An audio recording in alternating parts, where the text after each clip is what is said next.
Baik, Assalamualaikum warahmatullahi wabarakatuh. Perkenalkan, nama saya Putri Mulyani dengan NIM C01212539. Sebelumnya dengan hormat kepada Ibu dosen pengampu mata kuliah studi kelaikan bisnis, Ibu Novia Sandra Dewi SEMM. Baik, langsung saja. Latar belakang pendirian usaha biskuit daun kelor, yaitu tanaman kelor bisa menjadi alternatif sumber protein yang potensial untuk mengatasi gizi kurang dan gizi buruk. Hal ini karena tepung daun kelor memiliki kandungan protein 27% yang 3 kali lebih tinggi dibandingkan susu bubuk. Pemanfaatan daun kelor sebagai bahan pangan masih rendah. Untuk meningkatkan nilai tambah, maka daun kelor dapat digunakan sebagai bahan pembuatan tepung. Salah satu alasan mengapa daun kelor dapat dijadikan tepung yaitu karena di dalam daun kelor memiliki karbohidrat yang cukup tinggi, yaitu 38 gram, sehingga dapat memenuhi syarat untuk dijadikan tepung. Analisis segmen pasar dan strategi pemasaran. Segmentasi pasar adalah proses membagi pasar menjadi kelompok-kelompok konsumen yang memiliki karakteristik dan kebutuhan yang serupa.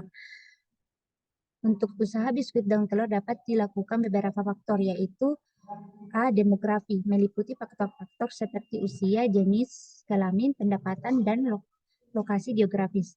B. Gaya hidup, segmentasi berdasarkan gaya hidup mempertimbangkan kebiasaan preferensi dan nilai-nilai konsumen. C. Perilaku konsumen, memperhatikan kebiasaan konsumen dalam membantu dan menggunakan produk. D. Kesadaran kesehatan, segmentasi pasar dapat dilakukan berdasarkan tingkat kesadaran kesehatan konsumen. Adapun strategi pemasarannya yang dilakukan yaitu pembuatan biskuit daun kelor menggunakan marketing mix bauran pemasaran 4P, yaitu kebijakan produk usaha ini bergerak dalam bidang jasa penjualan berupa biskuit daun kelor yang akan disebarkan ke berbagai tempat. Kedua, kebijakan promosi. Untuk meningkatkan hasil penjualan maka perlu dilakukan promosi beberapa untuk promosi ini diantaranya sosial media adalah salah satu tempat pemasaran berpotensi besar dalam melakukan pemasaran. Seperti yang kita ketahui bahwa hampir semua masyarakat tidak lepas dari media sosial seperti Facebook, Instagram, dan lain-lain. Ketiga, kebijakan distribusi. Hasil produksi pada konsumen dilakukan dengan memasukkannya ke warung-warung setiap hari. Adapun desain operasional usaha. Desain operasional usaha biskuit daun kelor melibatkan berbagai aspek yang perlu dipertimbangkan untuk memastikan produksi dan distribusi produk berjalan lancar, yaitu seperti rencana produksi. Tentukan kapasitas produksi yang diinginkan berdasarkan permintaan pasar dan sumber daya yang tersedia. B. Sumber bahan baku. Pastikan rantai pasok bahan baku berjalan lancar untuk memastikan ketersediaan bahan baku yang cukup. C. Proses produksi. Tentukan proses produksi biskuit daun kelor mulai dari persiapan bahan baku, pembuatan adonan, pembentukan, hingga proses pemanggangan. Pastikan proses produksi memenuhi standar kebersihan dan kualitas produk. D. Pengemasan. Pastikan kemasan dapat melindungi produk dari kerusakan dan mempertahankan. Distribusi. Pertimbangkan penggunaan distribusi agen penjualan atau penjualan langsung kepada konsumen melalui toko fisik atau online. Pengendalian kualitas. Tetapkan standar kualitas untuk produk biskuit daun kelor dan lakukan pengujian secara berkala untuk memastikan konsistensi kualitas produk. Terakhir, manajemen persediaan. Kelola persediaan bahan baku dan produk jadi dengan baik untuk menghindari kekurangan atau kelebihan persediaan yang dapat mengganggu operasional usaha. Pemasaran. Gunakan berbagai saluran pemasaran seperti media sosial, iklan, dan promosi untuk meningkatkan kesadaran konsumen. Adapun pengelolaan sumber daya manusia. Yang pertama, rekrutmen dan seleksi. Pilihlah karyawan yang memiliki minat dan kemampuan dalam distribusi makanan atau kesehatan. 2. Pelatihan dan pengembangan. Berikan kesempatan untuk mengembangkan karir agar karyawan merasa dihargai dan termotivasi. Ketiga, kompensasi dan penghargaan. Tetapkan sistem kompensasi dan berikan penghargaan atau insentif bagi karyawan yang berprestasi untuk meningkatkan motivasi. D. Komunikasi dan keterbukaan.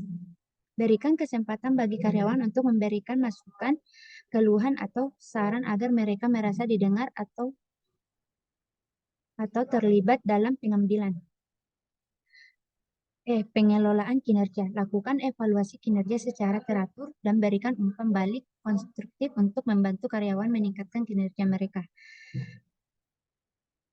Pengembangan budaya organisasi. Pastikan bahwa nilai-nilai perusahaan tercermin dalam tindakan sehari-hari karyawan. Dan terakhir, kesejahteraan karyawan. Berikan fasilitas dan program kesejahteraan yang mendukung keseimbangan kerja hidup agar karyawan dapat bekerja dengan produktif dan bahagia. Adapun membuat rancangan anggaran pendirian usaha. Rancangan anggaran pendirian usaha biskuit dan kelor yaitu peralatan penunjang sebanyak 1.893.000, bahan habis pakai sebanyak 1.133.400, perjalanan 400, lain-lain 1.905.000, jumlah 5.331.400. Adapun dampak ekonomi dan sosial dari bisnis yang dibangun. Dampak ekonomi menciptakan lapangan kerja, meningkatkan pendapatan, mendorong ekonomi lokal, mengembangkan industri lokal, dan adapun dampak sosial, meningkatkan kesehatan masyarakat, pemberdayaan petani, edukasi dan kesadaran lingkungan, dan terakhir pemberdayaan perempuan.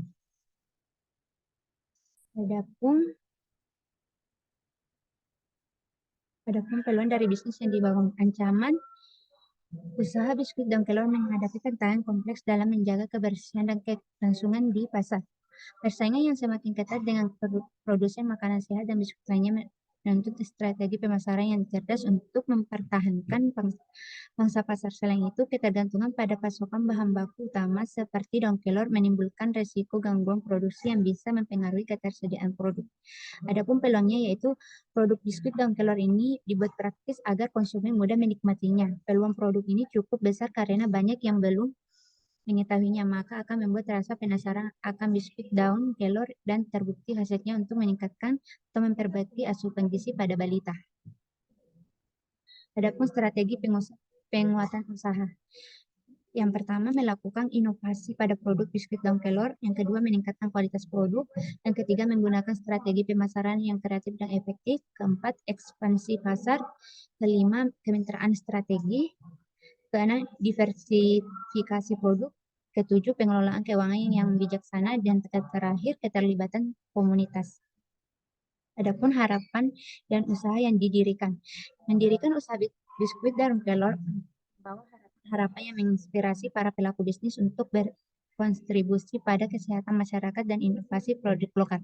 Dengan menghadirkan produk yang kaya nutrisi, diharapkan masyarakat akan semakin sadar akan pentingnya pola makan sehat dan bergizi, serta memberikan apresiasi terhadap kekayaan sumber daya alam Indonesia, terutama daun kelor sebagai bahan baku utama. Selain itu, usaha ini juga menawarkan harapan untuk menciptakan dampak positif bagi lingkungan dan ekonomi lokal.